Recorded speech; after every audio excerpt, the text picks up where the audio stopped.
Good morning, brothers and sisters. What we got going on here today is apparently the 1099A and the 1099C video is pretty popular. There's been over 700 views on it so far in just the last couple of days. Yesterday we went over 11,000 views on the channel, and I want to thank everybody for taking their time out. Man, our time is valuable. You only got so much of it here in this world, so I do appreciate the time that y'all are taking to watch these things. But here's what's going on. I did that video to help people out, to use this, okay? And like I said, there's over 700 views on that one, and there's a lot of the other videos that I put on there that, are not even 200 yet. So when I see the numbers like that, I realize that that video is getting watched a lot more than the other videos.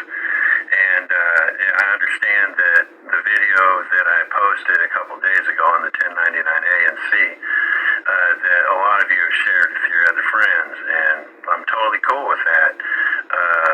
Put it out there. The whole reason I'm into doing what I'm doing is to change the way things are now. And by using the process to change your situation, you also change the future. So that's why I'm putting this out here. I want to change the future. I want to have a part in changing the future. And I'm sure most of y'all do too. And you will with your progeny.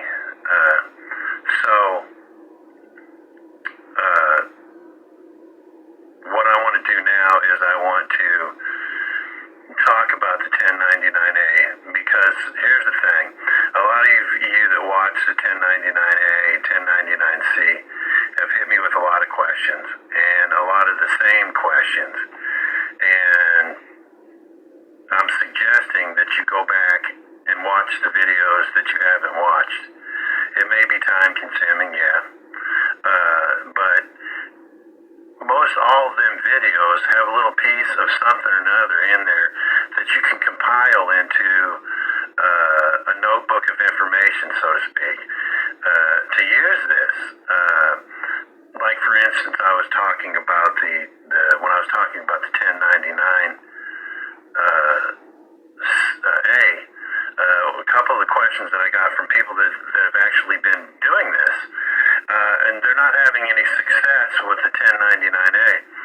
And the reason that they're not doing it is having success with it is because they're not filling them out proper.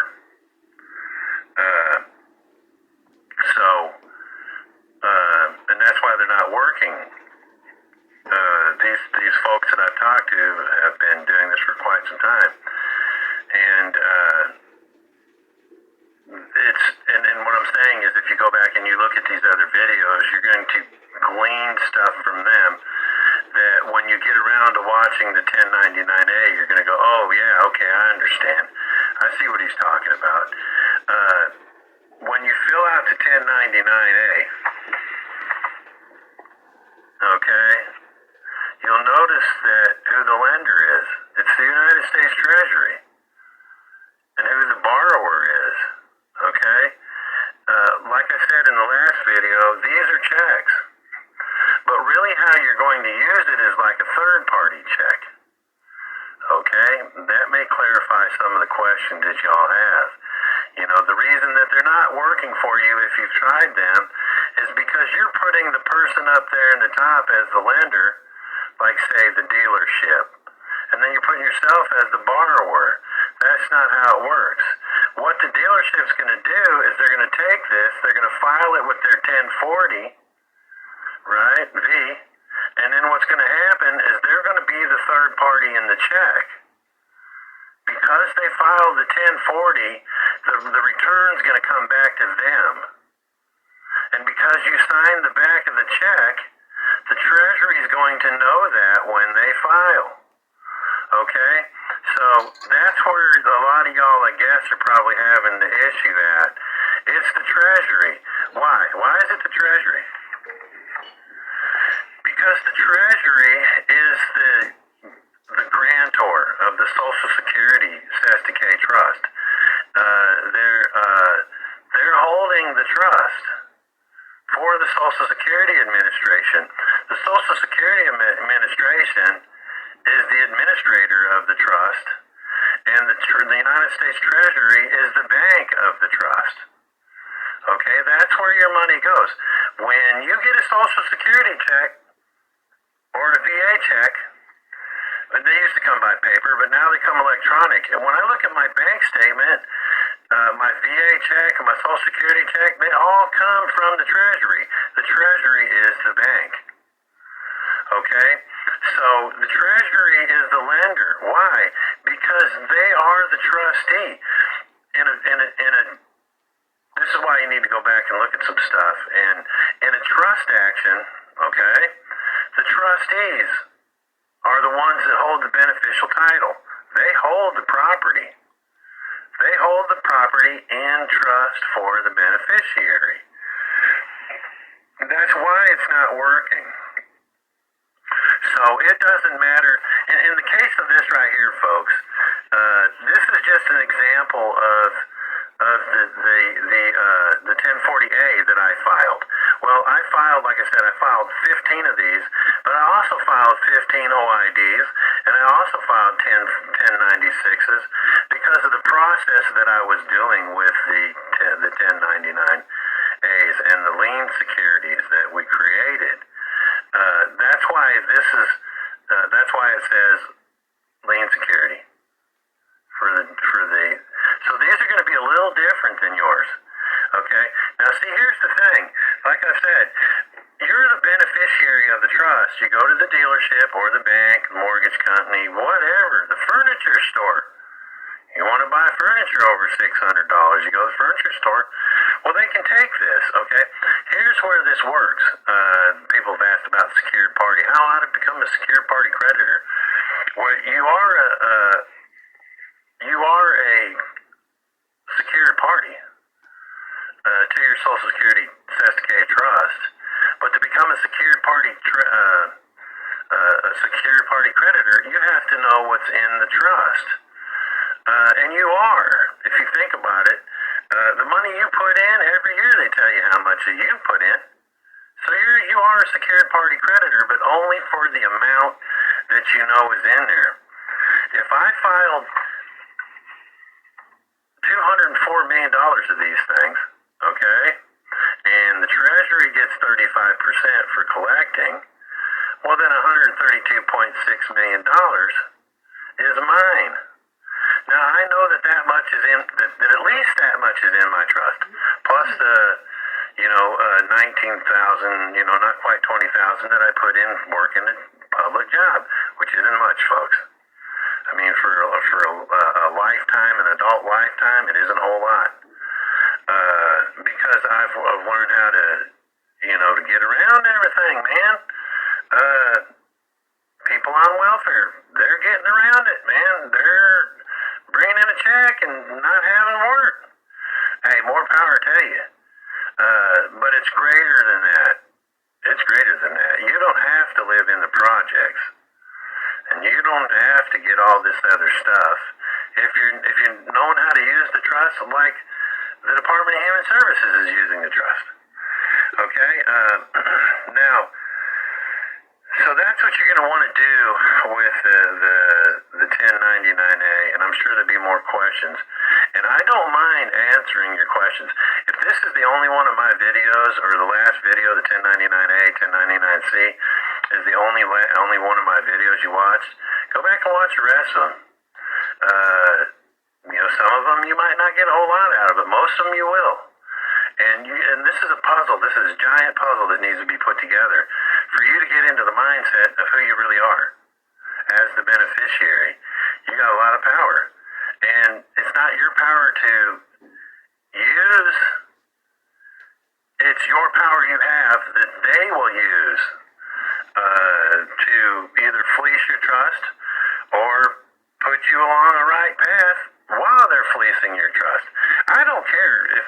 government fleeces my trust. I don't care at all. As long as you're paying up for what I need, take what you want. Like I said in past videos, in Ray Boland's, every taxpayer is assessed to K Trust. If the trust, I'm the beneficiary. I'm not a trust. I'm not assessed to K Trust. It's assessed to K Trust that owes the taxes. So if taxes are due, you get it, trustee. I'm the beneficiary. I'm not even supposed to know there's taxes due. And I explain that in another video. But and I don't mind answering y'all's questions one-on-one. But there's a lot of questions that I've been asked here recently that I know, because when you ask me this question, I know that you haven't seen any of the other videos or it went completely over your head. And that'll happen, man. I've had all kinds of stuff go over my head before I finally figured it out. I know some people want to get in on this Zoom, but they don't say, hey, man, send me a conditional acceptance so I can get in on this Zoom. Why? Because you haven't watched the one on conditional acceptance and where I'm talking about this. It's like this, well, how is, I get asked, how is it that the Treasury, that the Treasury can do all this?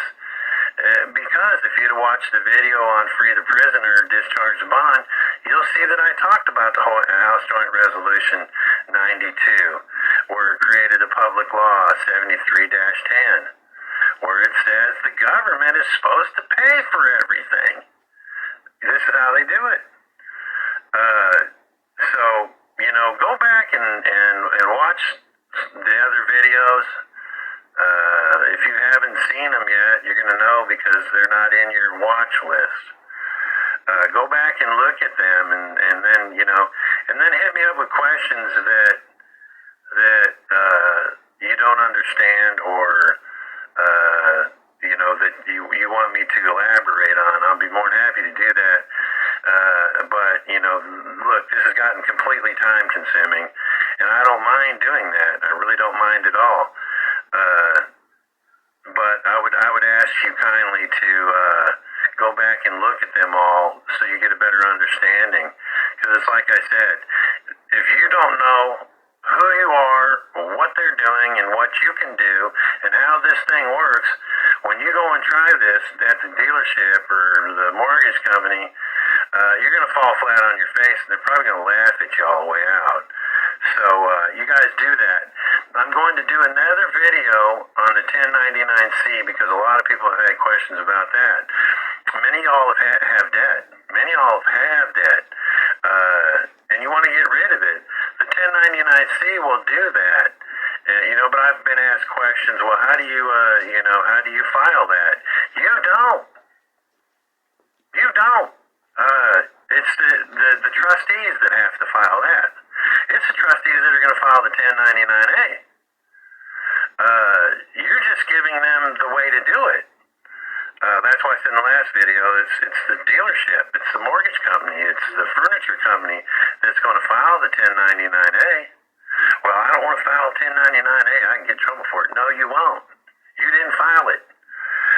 And another question, a couple more questions that I got that are the same are on the W-8-BEN.